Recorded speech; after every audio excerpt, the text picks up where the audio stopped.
Right then guys, here we are for the 30th episode total in my Stewart Manager series on Grand Prix World, but the second episode in this 2002 season. A season where genuinely Stewart could win a championship.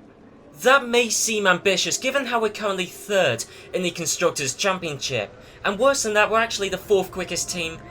In terms of qualifying pace, in terms of race pace, I'm not so sure. Certainly if you look at the fastest laps set during the Australian Grand Prix, our drivers come across better than perhaps they should do. That's the thing, is I wouldn't really read too much into the fastest lap set during a race, because looking at a race via isolated fastest laps is horrendously misleading. I mean, you can get an artificially good fastest lap by running a low fuel load, or by avoiding traffic, or by pitting more times, having fresher tyres, having softer tyres. Actually, that is one thing I will argue in our benefit, is our drivers were third and fourth in terms of the fastest lap chart, yet both of them ran the harder tyres.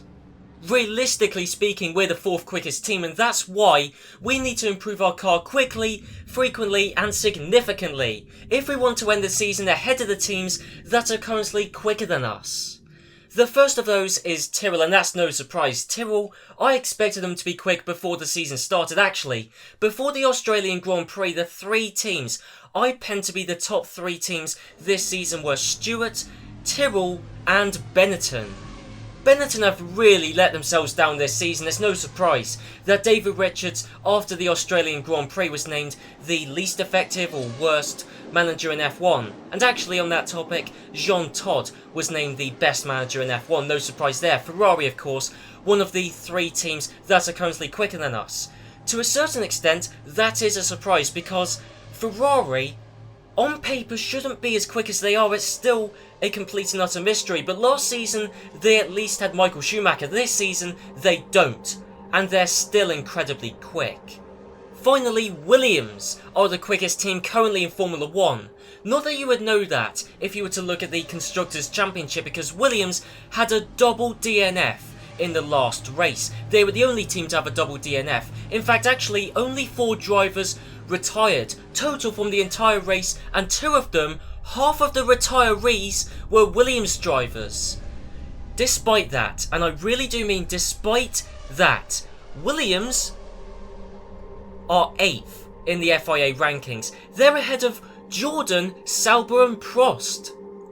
To be fair, most of the FIA rankings are fine. I actually can't dispute any of them. Ferrari being first is totally bang on. Tyrrell are second, and I've said before that the FIA do seem to be biased against the backmarker teams. Well, Tyrrell and Minardi specifically, I'm actually going to change that. I think they're just biased towards the top teams. I mean, Tyrrell being in second, that's bang on correct. Minardi in 6th, again, bang on correct. The only thing I take issue with is Williams in 8th. Because the FIA rankings are determined by the average finishing positions of both drivers in a certain team. And Williams, they didn't have a single driver who finished the race. So their drivers, I think technically speaking, finished in 21st and 20th, I believe. Sauber and Jordan had 1 driver retire, but crucially, that means they had 1 driver finish. I haven't done the maths behind the FIA rankings because, well, you don't need to for most of it. I mean, it's actually pretty blatantly correct for the most part. Ferrari at the top, that's obviously correct. Tyrrell in second, again, obviously correct. Stewart third. It's all pretty obviously correct, but I'm fairly certain Sauber, if you were to actually average out the positions of the Sauber drivers and the Williams drivers, I'm fairly certain Sauber would have a better average. Jordan definitely would, that's indisputable. Jordan, without a doubt, have got a better average, and I'm fairly certain Sauber do. So, Williams should not be, if you're following the understood rules of the FIA rankings, they should not be ahead of Jordan or Sauber. But I guess you could form a logical argument that Williams are the quickest team in Formula 1, Jordan are the slowest. So, it would be unfair to put Williams below Jordan. It would be unfair to say that Williams deserve less money just because they've had 1 more retirement. I mean, they're a much better team. They've set themselves up to be better. At least Williams are quick enough to score points. Jordan aren't. So I guess you could build the logical argument that Williams, just because they've had one more retirement than Jordan or Sauber, don't deserve to be lower than them. I mean, that's really up for personal interpretation and debate, but I guess that's, to me at least, a reasonable logical argument. But then there's Prost, and Prost didn't have a single driver retire from the race. Now that's the thing, is I personally believe you could logically, conceivably justify that Williams should be above Jordan and Sauber just based on potential, well, proven pace. But Prost, bearing in mind the FIA rankings are based on the average finishing position, Williams didn't have a single driver finish the race. Prost had both of their drivers finish the race, so Prost surely deserved to be above Williams. Otherwise, you get into some very murky water where you have to explain how Williams can be ahead of Prost but not Arrows, and that, quantifiably, is unjustifiable, and logically I would say so as well. Otherwise, where do you draw the line? Should Williams be 8th or 7th or 6th or 5th? Where do you draw the line? Where should Williams be if not 11th? Where should Williams be if you can't, or if you don't want to put Williams down at the bottom? Where do you draw the line? Where should Williams be just based on proven pace? Which isn't how the FIA rankings work. They go on average finishing positions, not based on qualifying performance. Here we go again, the 5th time we're trying to get a level 2 power brake system legally registered with the FIA. Yes, this will be the 5th attempt. The first one was just before the Belgian Grand Prix last season when we submitted a design we copied from Ferrari, so not too surprisingly the FIA turned it down. But one race later, just before the Italian Grand Prix in 2001, we submitted our own design and again the FIA turned it down. One race later, just before the Luxembourg Grand Prix, they turned it down. And then the 4th and most recent time to date, just before the Japanese Grand Prix last season, again we submitted our own design and again the FIA turned it down. So this will be the 5th attempt to get a level 2 power brake system, but I don't just want to construct it, I want the FIA to approve it so then we can run it legally and guilt-free forever. So come on. Yes, we do want to submit it. Come on, Max Mosley. Thank God. Finally, we've got a level 2 power brake system. That is actually our first legally registered level 2 driver aid. Of course, we have got a couple of others. I didn't run them last season because I don't want to be disqualified. And that's the thing, is last season we only had so much to lose, but this season I'm trying to win a championship. And I cannot afford to be running illegal driver aids because, yes, we do need a boost in performance. We're only the 4th quickest team, but equally, we cannot afford a disqualification. But look at that. A legally registered level 2 driver aid. That's great news. It's like Christmas has come early for the team. Not only have we got a better power brake system, but we've also got better brakes. So we've got better power brakes and better brakes. The power brakes are a driver aid component, the brakes are a technology component.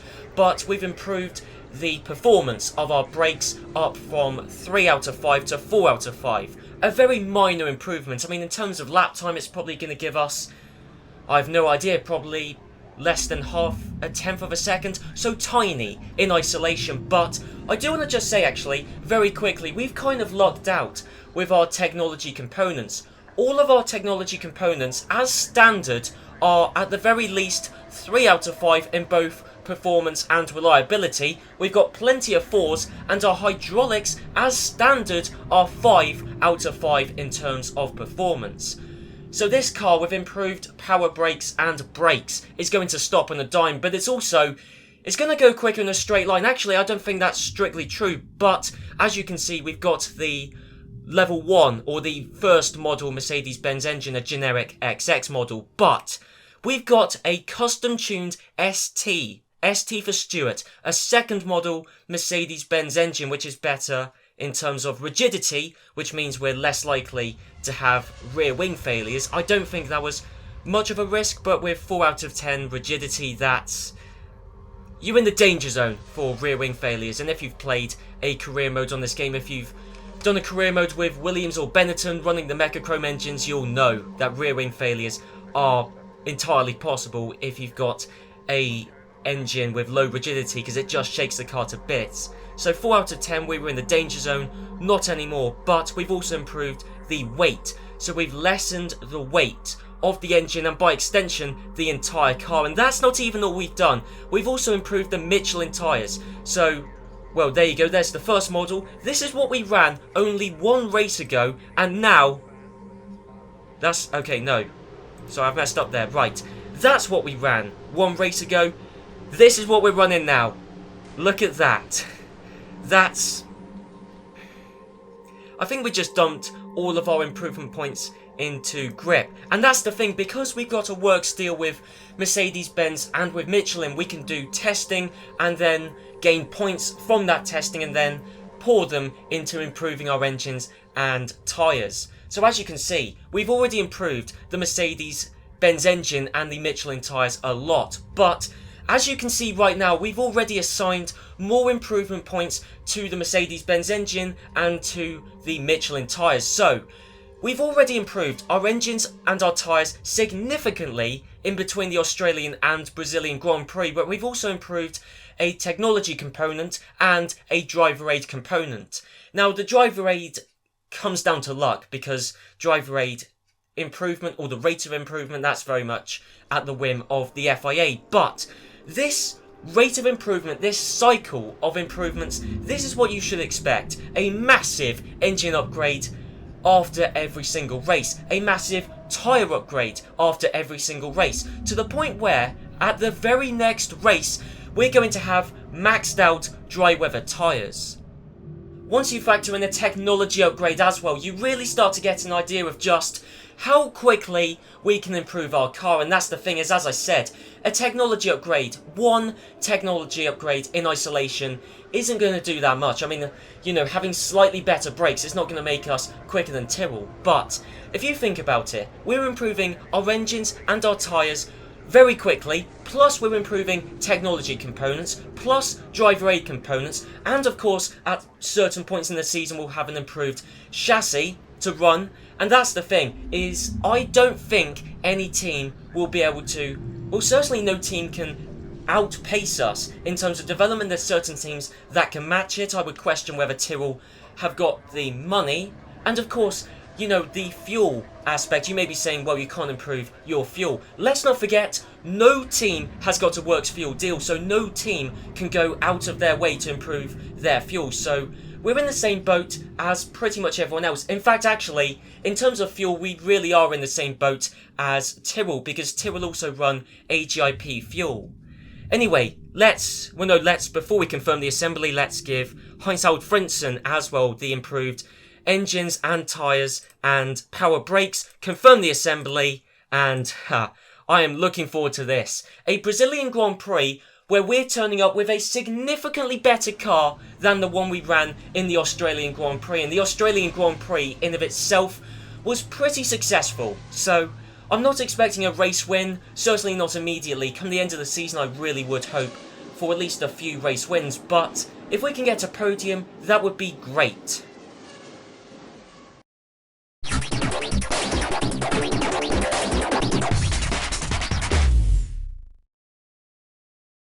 I was expecting a lap time improvement, but not that big. Heinz-Harald Frentzen, second on the grid for the 2002 Brazilian Grand Prix, only slower than Moreira and only by half a tenth of a second. He beat both Williams drivers. Damon Hill qualified in third, Esteban Tuero in fourth, Mika Salo fifth, Giancarlo Fisichella in sixth, and Frentzen's teammate Wirtz in seventh. So there's a half a second gap separating the two drivers. Alexander Wirtz, though, still the second quickest Michelin runner.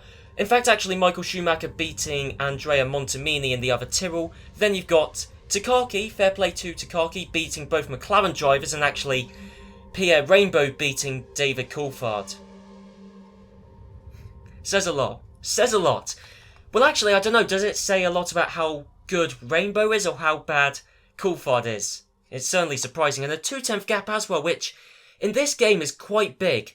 Anyway, then you've got Eddie Irvine, and in fact actually both Minardi drivers next on the grid, Irvine beating his teammate Emmanuel Collard. Then you've got both Arrows led by Rosset, then both Prost led by Trulli, both Saubers led by Johnny Herbert, and of course, both Jordans yet again at the back of the grid, although I will say they're not the only ones in the 1 minute 22. Sarazan has also qualified in the 1 minute 22s. Actually, Sarazan 6 tenths. 6 tenths slower than his teammate. That's pretty embarrassing, but Laurent Redon, the quickest of the two Jordan drivers, he's a good 3 tenths slower than the slowest Sauber driver, and then you've got Jean Alesi, slowest in qualifying by 2 tenths over his teammate and by half a second over the slowest driver from any other team. Oh, okay, right.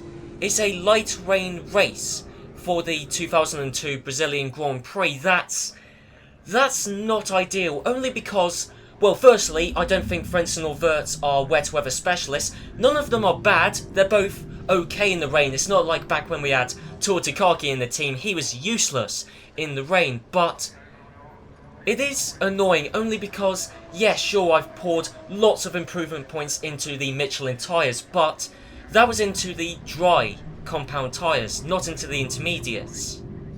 So that means we'll be running the same spec tyre as Benetton and McLaren, which is fine. It just means we've lost the competitive advantage we had over them in qualifying.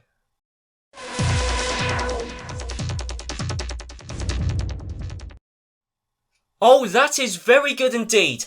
A podium for Stewart in only the second race of the season. Yeah, sure, miles behind the two rain specialists. No surprise there. Damon Hill for Williams has won the 2002 Brazilian Grand Prix. Michael Schumacher for Benetton only half a second back. Heinz-Harald Frentzen, though, fair play to him, he wasn't lapped, unlike every driver below him. David Coulthard lapped once, he finished in 4th, which is actually pretty good going for McLaren. Alexander Wirtz, he finished in 5th, lapped also only once. Then you've got, well, Moreira started on pole, but that's the problem with Moreira. He might be fairly competent in the dry, but in the rain, he's just like Takaki. Actually, speaking of which, where is Takaki? 10th, and Rainbow in 9th. There you go. So this race really did separate the good drivers from the bad, and as you can see, we've got two good drivers. Brilliant stuff. Moreira finishing in 6th, beating Eddie Irvine. Eddie Irvine damn nearly scored a point for Minardi. He finished ahead of Tuero in the other Williams, Rainbow in the other McLaren, Takaki in the other Benetton. Shinji Nakano, that's actually, well, relatively impressive for Prost. I mean, he was lapped 3 times. I mean, that's the thing. Sarazan, you don't even have to scroll down to get to Sarazan, and he was lapped 5 times. 5 times? How big is the pace gap? Well, either there were a load of retirements, or some people were lapped, what, 6, 7 times? No, there were just a load of retirements. Jean Alesi, gearbox issue. Minardi still with a brakes issue. Minardi just seemed to perennially have unreliable brakes. Laurent Redon and the other Jordan also retired and with a brakes issue. So Jordan having 2 separate, different technology failures there. So that's 2 things they need to work on improving the reliability of. And that's bad. If they've got a car which is unreliable and slow, then you really have had it. Both Tyrrell drivers retired actually. That is a shock. Mika Salo with an engine issue, so Tyrrell going to be having words with Peugeot, I would imagine. Montemini out due to his own mistake and accident, possibly related to Jan Magnussen. Maybe, who knows, I don't know whether they happened sequentially, but not necessarily at the same time. Anyway, Fisichella for Ferrari out with a unknown issue, and then Rosset out with a hydraulics issue, and Johnny Herbert, the first driver to retire, and we don't know why. Moreira still leading the championship, Damon Hill second. I love this game because it just gets so weird so quickly. Frentzen in 3rd. Michael Schumacher tied on points in the championship with Andrea Montemini. Who would have guessed that was going to happen? Ever. Fisichella 6th in the championship. Wirtz joint 7th with David Coulthard and Mika Salo 9th in the championship. And in the Constructors' Championship, McLaren will have scored their first points. And actually, wow, Stewart and Williams joint 2nd in the championship. Of course, Williams also scored their first points at this race. So you got Ferrari leading with 15 points. Williams and Stewart tied on 10 points apiece. Tyrrell are 4th in the championship with 8 points. Benetton 5th with 6 points. And McLaren 6th with 3 points. Bloody hell, that's quick. Fiat have pulled out of sponsorship negotiations with us because they've already done a deal with Ferrari. That's impressive. I mean, that's why Ferrari pay Ian Phillips the big bucks. 5-star rated commercial manager, and that exactly is what they can do. What else is going on in the news? Probably... You're joking! The FIA...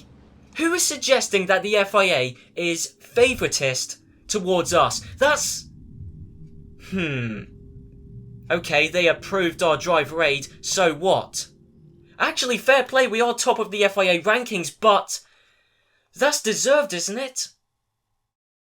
It probably is, actually, because we haven't had a retirement so far this season. Ferrari have.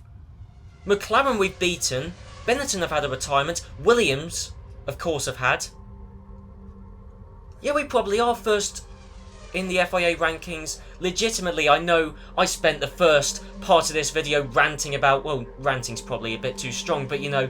Talking about the FIA rankings because there is a system, but seemingly if you're quick, you can sort of go against it to an extent. Having said that, Williams in 5th now, that's probably fair actually. Yeah, I mean actually, looking at the FIA rankings, I actually think that's entirely fair as is, so... Yeah, I don't think there's any favouritism. I mean, the only thing you can argue towards favouritism is the FIA finally approving a driver aid design. Well, actually, on that topic, let me just, right here, right now, let me see if the FIA will approve my level 2 traction control system. They have actually. Alright, maybe there is something in that suggestion. I would repudiate it completely, but I don't know, it does seem to have some grounds in reality.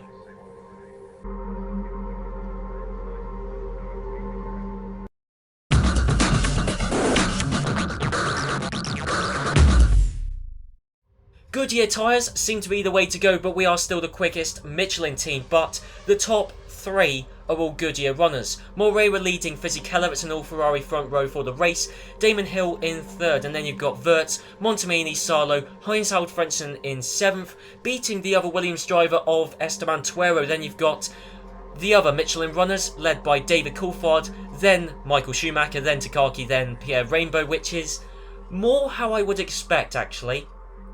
Coulthard beating Rainbow, Schumacher beating Takaki. That's what you would expect, but this game doesn't really do logic or predictable. Not really. Eddie Irvine though, fair play to him. 13th again. Fair play to Eddie Irvine, he's doing brilliantly for Minardi, but then again, his teammate Emmanuel Collard is always right behind him, so Minardi, both Minardi drivers, doing incredibly well. Fair play to them. Then you've got both Arrows, then both Prost, then both Saubers, and not too surprisingly, both Jordans at the bottom again. But it does seem like they are slightly catching up, maybe? Difficult to say. I mean, Sarrazan's actually doing pretty poorly compared to his teammate Johnny Herbert, but I will let it slide because the entirety of Sauber isn't doing that great. Actually, one thing to keep in mind is that Sauber should have a 20% rated chassis, the worst one on the grid. Jordan should have a 60% rated chassis, but that presupposes that Jordan completed the design of their chassis. Well, in fact, actually, that's entirely what it hinges on, because as long as they completed the design fully, then it should be rated 60%, but clearly something went wrong. They can't be using a 1-year-old chassis because that's illegal. So Jordan, for whatever reason, just completely botched up the design of their chassis, which is foolish. And you'd think Eddie Jordan would know not to do that, but, well, Eddie Jordan was always a bit of a maverick when it came to Formula 1, but, well, there's being a maverick and there's being stupid, and this is definitely stupid. Oh yes, a dry race. This is exactly what we wanted. We've got entirely maxed out dry weather tyres. No team can have better tyres than us. Let's not forget the last time we did a dry race, the Australian Grand Prix, we had the worst dry weather tyres on the entire grid. Now we've got the best, or at the very, very, very least, the joint best.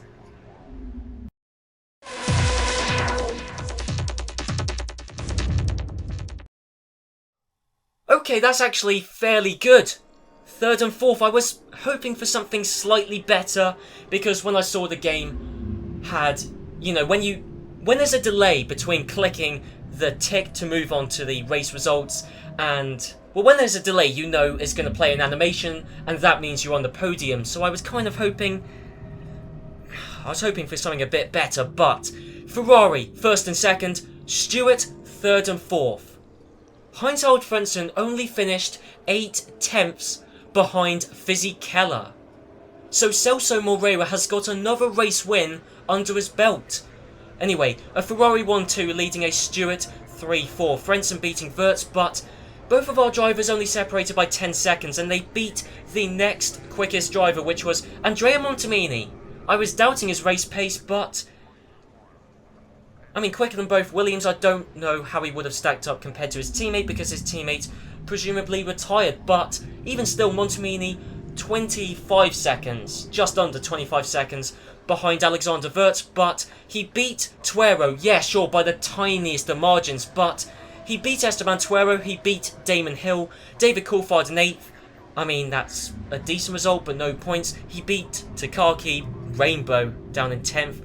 Then you've got Magnussen, Nakano, Sarazan.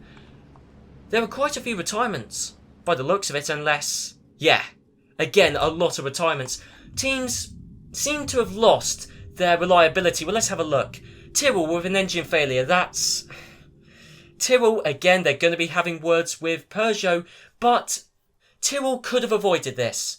They could have improved their Peugeot engine themselves, but I don't know. I mean, this is the thing. Tyrrell, they start off with a very small factory, not that many staff members, and I don't know.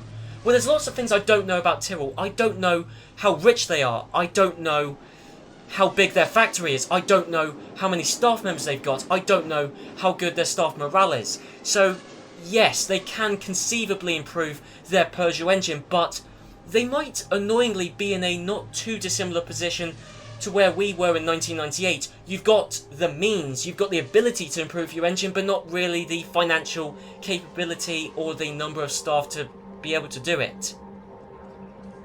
Maybe that's the case, and that would be desperately sad, because Tyrrell do deserve better. Anyway, Michael Schumacher, 15th, retired with an engine failure, and that's a Ford engine failure. Benetton, Williams and Ferrari, the three teams that use Ford engines. Well, oh well, oh well. Celso Moreira currently leading the Drivers' Championship. He's got a 10-point advantage on my number one driver, Heinz-Harald Frentzen, number one in terms of success, not in terms of preferential treatment. Anyway, then you've got Fisichella, Moreira's teammate, with about half the points. Tied on points with Damon Hill. Then you've got Montemini, 5th in the championship. His teammate, Mika Salo, 9th in the championship, only 2 points. Ferrari are the team we've got to beat. We're currently ahead of every other team. That's why I say that, because Stewart, we're 2nd in the Constructors' Championship. Williams, 6 points back. Tyrrell, 7 points back. They're not that far behind us, but I think we might have the pace advantage on Tyrrell now, certainly in race pace, qualifying pace. I think we're still fairly equal, but then again, we've got more upgrades coming for the next race, so where we stand right now relative to everyone else is actually potentially meaningless. Williams, I just think Williams are too accident prone. They've got Damon Hill in the team, and that's a curse, but also they have got the unreliable Ford engine. But then again, so are Ferrari, but Ferrari have got it on a works deal, so they can actually improve the reliability of the engine and actually every aspect of the engine themselves. And because they're Ferrari, they almost certainly have done or will do. So this does sound quite sad, but I am hoping that Ferrari haven't improved the reliability of the Ford engine, because if they haven't, they're going to start to have reliability issues soon. The other two Ford engine teams have already had reliability issues, Benetton and Williams. Surely Ferrari have only got a certain amount of luck. Mika Salo was in 5th when he retired, so he lost out on 2 points. That's gutting actually, especially as he retired with only 11 laps left to go. Luckily though, Montemini did actually reclaim 5th place for Tyrrell, but he left it late. He was running in 7th when Salo retired, but he overtook car number 7, Esteban Tuero, with only a couple of laps left to go. But even still, that may be a decent recovery on Montemini's part, but Tyrrell still lost out on 2 points thanks to an engine failure. And that's something they should be able to fix, or certainly have the ability to fix. Maybe not the money, but who knows. Anyway, Michael Schumacher retired. He was not having a good race when he retired, of course. Schumacher, the reigning champion, car number 1. There you go. Michael Schumacher was running behind his teammate and in 11th place. As always, guys, I hope you enjoyed this video. If you did, be sure to leave a like, comment down below, and I'll see you guys in the next episode.